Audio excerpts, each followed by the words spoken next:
हवाले से Islamabad high court के फैसले के जो हुक्मनामा जारी किया है आमिर साहब, यकीनी तौर पे बड़ा हुक्मनामा है और बड़े अहम रिमार्क्स दिए गए हैं जस्टिस अतर मिनुल्लाह साहब की जानिब से। इसका मुकम्मल जरा बैकग्राउंड हमारे साथ शेयर कीजिएगा। जी, इस्लामाबाद हाई कोर्ट के आज बड़ी मीनिंगफुल और बड़ी अहम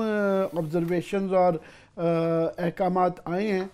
और हम ख़ास तौर पे मुकाबिल के अंदर वी स्टैंड विंडिकेटेड के तकरीबन वही बातें जो हम कहते रहे हैं वो आज इस्लामाबाद हाई कोर्ट ने भी कही हैं। मसला ये है कि सुप्रीम कोर्ट का साकिब निसार साहब, चीफ जस्टिस साहब आखिरी दिनों में बड़ी जल्दी में कुछ फैसले करके गए थे जिसका एक अपने पीछे एक पूरी दास्तान छोड़ गए थे। सबसे बड़ा फैसला था ग्रैंड हायट होटल के अंदर जो है बड़ी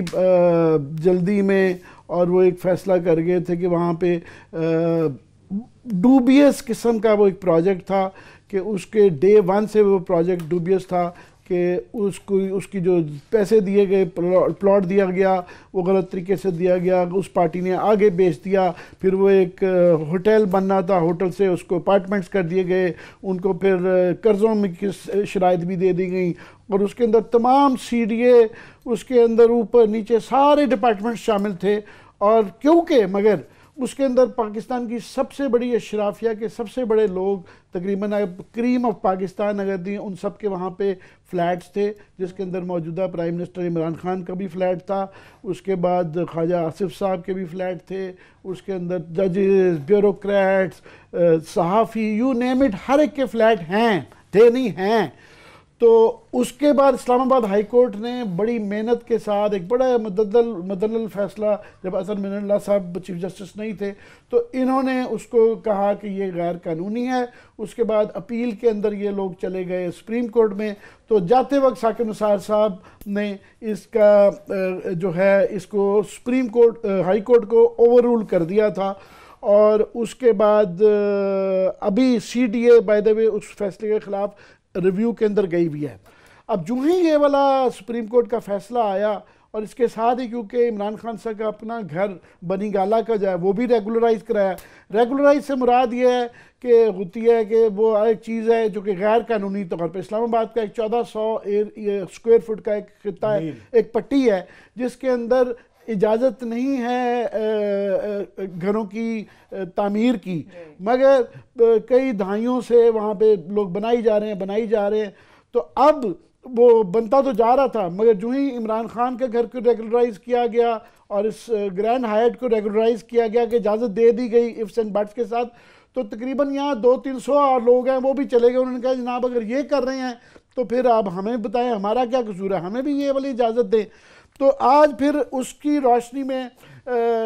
बुलाया हुआ था इस्लामाबाद हाई कोर्ट ने, और हाई कोर्ट ने अपने 2-3 फैसला भी दिए, अहकामात भी दिए हैं और ऑब्जर्वेशन भी दी हैं। उनकी ऑब्जर्वेशन बड़ी जो है अहम है। उन्होंने कहा है कि जनाब ये हमें बताया जाए गवर्नमेंट के, पहले तो उन्होंने इस बात का बावर किया है कि नज़र आता है कि सुप्रीम कोर्ट को ज़ाहिर है ये नहीं कहा जा सकता, ना हम करते हैं ना कोई और कहता है, चाहे शक भी हो रहा हो कि सुप्रीम कोर्ट गलत नहीं कर सकती। उन्होंने कहा जी सुप्रीम कोर्ट को मिस इन्फॉर्म किया गया है, ये सही तरीके से केस नहीं बताया गया है, और ये वाकई अगर ये अशराफिया के चंद लोगों को ये वाले कंसेशंस दी जा जाती हैं तो बताएं कि आम आदमी बाकियों का क्या कसूर है। ये क्या गवर्नमेंट जो होती है वो सिर्फ अमीर लोगों की रह जाती है, और ये इसलिए ये बताएंगे बाकी लोगों का क्या कसूर है, उनका करना है या नहीं करना, एक ये है। दूसरा उन्होंने फेडरल गवर्नमेंट को कहा है कि वो अपना केस पेश करें अगर इन्होंने रेगुलराइज करना है, और इस तरह कहना है कि जी देखिए हम बहुत क्योंकि हो चुका अब किया नहीं कुछ जा सकता, तो हमें वो उसूल वज़ा करके बताएंगे किस तरीके से आप आम शहरी के अंदर एक बराबरी करें कि वो ये नहीं है कि अमीर आदमी के लिए प्राइम मिनिस्टर इमरान खान के लिए और असूल हों और एक आम आदमी के लिए डिफरेंट हों। तो हमें वो असूल बताएं किस तरीके से आप तसल्ली और तशफ़ी करेंगे आम आदमी के लिए, सबके लिए कवानीन वो वाले बराबर हों, ताकि बाकी लोगों को भी फिर या सबको इजाज़त दी जाए या किसी को भी ना दी जाए। तो हमें आप इस बात की तसल्ली करें।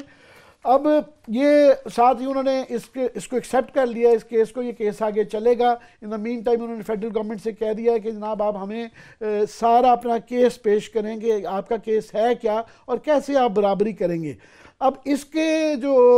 कॉन्सिक्वेंसेस हैं, इसके नताइज जो हैं वो इस वक्त ऊपर नीचे कोई यहाँ पे 20-30 बड़े केसेस पिछले चंद महीनों में हुए हैं, और इत्तफाकन नहीं बल्कि हम खास तौर पे इनको फॉलो कर रहे हैं। इसी से रिलेटेड कराची की बैरिया का केस भी आ जाता है कि वहाँ भी जो है इस तरीके से ही गैर कानूनी MDA के लैंड की वो वाला किया गया। फिर वहाँ पे कराची में रिसेंटली एम्प्रेस मार्केट का एक वो देखा गया कि उसको गिरा दी गई। उसके बाद फिर वहाँ पे 500 जायदादें कराची में हैं जिनके मुतालिक सुप्रीम कोर्ट कह चुकी है कि ये गैर कानूनी है, इनको गिरा दिया जाए।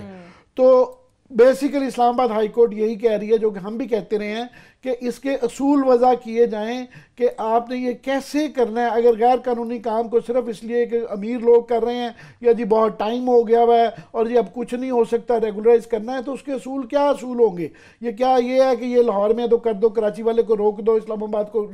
कर लो और इधर वाले को रोक दो, ये है। दूसरा उसके अंदर एक और चीज़ आ जाती है, एक नई इस्तिलाह तो पुरानी है मगर आजकल पॉपुलर ज़्यादा हो गई है, उसे कहते हैं थर्ड पार्टी इंटरेस्ट। कि जनाब एक पार्टी है कि मैं बायर हूँ और CDA का कसूर है, मैंने ख़रीद लिया तो मेरा क्या कसूर है, तो मेरी कंपनसेशन कैसे होगी? तो उन्होंने कहा जी थर्ड पार्टी के इंटरेस्ट किस हद तक वॉच करने हैं, कैसे करने हैं, किसने करने हैं, गवर्नमेंट का क्या रोल होगा। और कवानीन का एक तरफ तो ये है कि आप ये कहें कि कानून जो है उसकी बालातर होनी चाहिए, और ये क्योंकि उसके पीछे आर्गुमेंट ये होता है कि कानून इसलिए ये आज की बात या कल की या परसों की नहीं है, 1-2 साल की नहीं है, ये बात है शहरों का जो कैरेक्टर बदलता है वो दहाइयों में 50 साल 100 साल बाद भी एक फैसला किया गया हो तो वो आज से 100 साल बाद कहेंगे जी देखें उस वक्त उन्होंने असूल नहीं था तोड़ा और कानून की बाला दस्ती रखी थी, तो इसलिए ये आगे बात चली। क्योंकि ये अगर 2, 4, 5 को ये करेंगे, ये मिसाल बन जाती है, 2, 4 के बाद 50 लोग आते हैं, 50 के बाद 500 आता है और 500 के बाद 5000, 5 लाख तक यूं सिलसिला चलता है। इसी तरह शहरों के शहर तबाह हो जाते हैं, उनका कैरेक्टर बदल जाता है और कानून की पामाली होती है। तो ये कहने को सिर्फ चंद ऑब्जर्वेशंस थी, मगर ये आने वाले आइंदा बेताशा फैसलों पे इसका बहुत असर होगा और उसूली तौर पे कानून की बालादस्ती का ये फैसला होगा कि बहुत अरसे से पाकिस्तान में ये बड़े बड़े ठेकेदार, बड़े बड़े बिजनेसमैन, ये गवर्नमेंट्स के साथ मिलकर ये कारोबार का एक घिनौना सिलसिला चल रहा था और वो बच रहे थे। सो अब आज के इसके इस्लामाबाद हाई कोर्ट के बड़ी स्ट्रॉन्ग ओपिनियंस, ऑब्जर्वेशंस और अहकामात के बाद मेरा ख्याल है आइंदा आने वाले दिनों में ये मुश्किल हो जाएगा।